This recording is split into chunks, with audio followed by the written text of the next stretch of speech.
Let's go now to Timothy Shenk, a professor and historian at George Washington University, right here in the nation's capital. Professor Shenk, great to be with you today. As you know, some people see President-elect Trump's cabinet picks as rather controversial. Can you put this into context for us? How unusual or different have these picks been from previous administrations? And did any other president-elect choose cabinet members that may have seemed unconventional?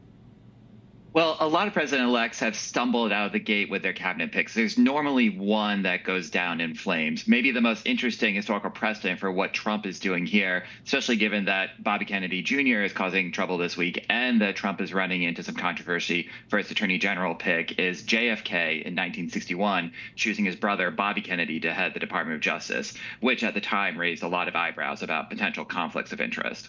Yeah, and how different, are these cabinet picks compared to Trump's last administration? Can you sort of compare and contrast?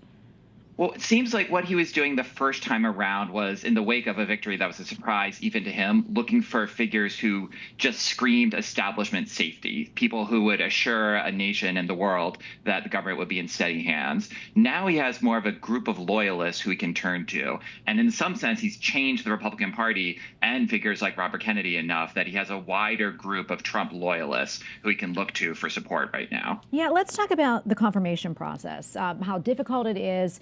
And do you see any of these picks running into trouble there? Gaetz, as I just mentioned, could be a controversial one. Bobby Kennedy, it's clear, is causing some discord, some upset as well. It's really going to be a test for the new Republican Senate of how much their majority wants to just be the consent part of advising consent, or if they want to take the advice side more seriously. Yeah, and some of these elections, as we know, are lawmakers right now on Capitol Hill. For those not familiar, what's the process there to select their replacements? So for the lawmakers on Capitol Hill, there's going to be a swearing in soon. And the test for them, there's a new Senate Majority Leader, John Thune, who is seen as the most moderate, establishment-friendly of the Republican candidates, but only was able to get the job by essentially swearing Trump that he would do whatever he could to get these appointments confirmed. That promise is going to be tested really soon. Yeah, there's also been a lot of talk about recess appointments. Can you talk to us more about that? And have any other presidents used this process to get their cabinet members confirmed?